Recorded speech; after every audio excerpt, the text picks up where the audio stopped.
মানুষকে অপমান না করেও সংশোধন করার অসাধারণ শিক্ষা। হঠাৎ একদিন রাস্তায় এক বৃদ্ধর সাথে এক যুবকের দেখা। যুবক একটুখানি অগ্রসর হয়ে সম্বোধন করে বিনয়ের সাথে বৃদ্ধকে জিজ্ঞেস করল, স্যার, আমাকে চিনতে পেরেছেন? উত্তরে বৃদ্ধ লোক বললেন, না বাবা, আমি তোমাকে চিনতে পারিনি। অতঃপর বৃদ্ধ লোক জানতে চাইলেন, তুমি কে? তারপর যুবক বলল, আমি এক সময় আপনার ছাত্র ছিলাম।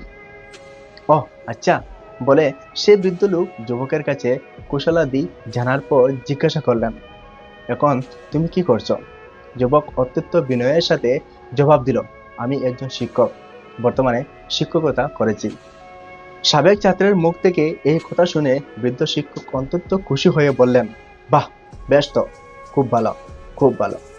ঠিক আমার মতো হয়েছে তো তাহলে? যুবক মৃদু হেসে জবাব দিল, জি, আসলে আমি আপনার মতো একজন শিক্ষক হতে পেরেছি বলে নিজেকে ধন্য মনে করেছি। তখন সেই যুবক এর পিছনের কারণ বর্ণনা করতে গিয়ে বলল, আপনি আমাকে আপনার মতো হতে ভীষণ অনুপ্রাণিত করেছেন।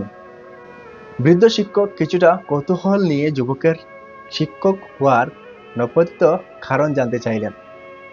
যুবক তার শিক্ষক হয়ে ওঠার গল্প বলতে গিয়ে বৃদ্ধ শিক্ষককে স্মরণ করিয়ে দিল স্কুলে ঘটে যাওয়া সেই পুরনো দিনের ঘটনা বর্ণনা করতে গিয়ে যুবক তখন বৃদ্ধ শিক্ষককে উদ্দেশ্য করে বলল, মনে আছে স্যার, একদিন আমার এক সহপাঠী বন্ধু, যে আপনারও ছাত্র ছিল, সে একটি নতুন হাত ঘড়ি নিয়ে ক্লাসে এসেছিল। তার ঘড়িটি এতটাই সুন্দর ছিল যে আমি কোনোভাবেই লোভ সামালতে পারিনি। সিদ্ধান্ত নিয়েছিলাম যেভাবেই হোক ঘড়িটি আমার চাই। অতঃপর সুযোগ মতো আমি তার পকেট থেকে ঘড়িটি চুরি করি। কিছুক্ষণ পর আমার সেই বন্ধু তার ঘড়ির অনুপস্থিতি লক্ষ্য করে এবং অবিলম্বে আমাদের স্যারের অর্থাৎ আপনার কাছে অভিযোগ করে।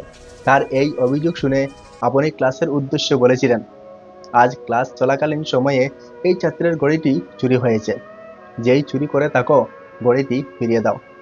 আপনার নির্দেশ শুনে আমি ঘড়িটি ফেরত দিতে পারিনি, কারণ ঘড়িটি ছিল আমার কাছে খুবই লোভনীয়।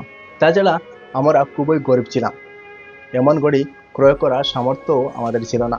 তারপর আপনি দরজা বন্ধ করে সবাইকে বেঞ্চে ছেড়ে উঠে দাঁড়িয়ে ক্লাসরুমের ফ্লোরের মধ্যে একটি গোলাকার বৃত্তে তৈরি করতে বললেন এবং সবাইকে চোখ বন্ধ করার নির্দেশ দিলেন। অতঃপর ঘড়ি উদ্ধার না হওয়া পর্যন্ত আপনি পর্যায়ক্রমে আমাদের সবাই পকেট খুঁজতে লাগলেন। আমরা সবাই আপনার নির্দেশনা মোতাবেক নীরবে দাঁড়িয়ে রইলাম। এক এক করে পকেট চেক করতে গিয়ে একটা সময় আপনি যখন আমার পকেটে হাত দিয়ে ঘড়িটি খুঁজে পেলেন, তখন ভয়ে লজ্জায় আমার শরীর কাঁপছিল। কিন্তু সেই মুহূর্তে ঘড়িটি আমার পকেটে পাবার পরও আপনি কিছু বলেননি এবং শেষ ছাত্র পর্যন্ত সবার পকেটেই চেক করেছিলেন। অবশেষে আপনি সবাইকে বললেন, ঘড়িটি পাওয়ার পর আমরা সেই বন্ধুটির আপনার কাছে জানতে চেয়েছিল ঘড়িটি কার পকেটে পাওয়া গিয়েছিল, কিন্তু আপনি তাকে বলেছিলেন ঘড়িটি কারো পকেটে পাওয়া গেছে তা গুরুত্বপূর্ণ নয়, তোমার ঘড়ি পাওয়া গেছে সেটাই গুরুত্বপূর্ণ। সেই দিনের ঘটনা নিয়ে পরবর্তীতে আপনি আমার সাথে কোনো কথা বলেননি, এমনকি সে কাজের জন্য আপনি আমাকে তিরস্কারও করেননি। নৈতিক শিক্ষা দেওয়ার জন্য আপনি আমাকে স্কুলের কোনো কামরায় নিয়ে যায়নি। সেই ঘটনা ছিল আমার জীবনের সবচেয়ে লজ্জাজনক দিন, অথচ আপনি অত্যন্ত বুদ্ধিমত্তার সাথে কৌশল অবলম্বন করে চুরি হওয়া ঘড়িটি উদ্ধার করলেন এবং আমার মর্যাদা চিরতরে রক্ষা করলেন। সে ঘটনার পর আমি অনেক দিন অনুশোচনায় ভুগেছি।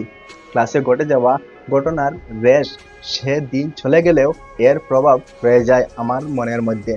বিবেকের যুদ্ধে বারবার ধ্বংসিত হয়েছি।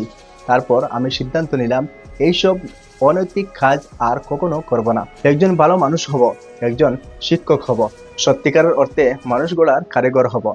আপনার কাছ থেকে সে দিন আমি স্পষ্টভাবে বার্তা পেয়েছিলাম প্রকৃতপক্ষে কী ধরনের একজন শিক্ষাবিদ হওয়া উচিত। অপমান ছাড়াও মানুষকে সংশোধন করা যায়, সেটি আপনার কাছ থেকে শিখেছি।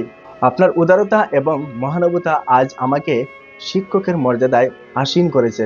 সাবেক ছাত্রের কথাগুলো শুনতে শুনতে বৃদ্ধ শিক্ষকের চোখে জল গড়িয়ে পড়ল। চোখের জল মুছতে মুছতে মৃদু হেসে শিক্ষক বললেন, হ্যাঁ, সেই ঘটনা আমার দিব্যি মনে আছে, কিন্তু আমি তোমাকে মনে রাখিনি, কারণ সে সময় শুধু তোমার নয়, আমার চোখও বন্ধ ছিল। তারপরও শিক্ষক দীর্ঘ শ্বাস ত্যাগ করে বললেন, তুমি বলো বাবা, কোন শিক্ষক কি সন্তান তুল্য ছাত্রদের চোরের বেশে দেখতে পারে?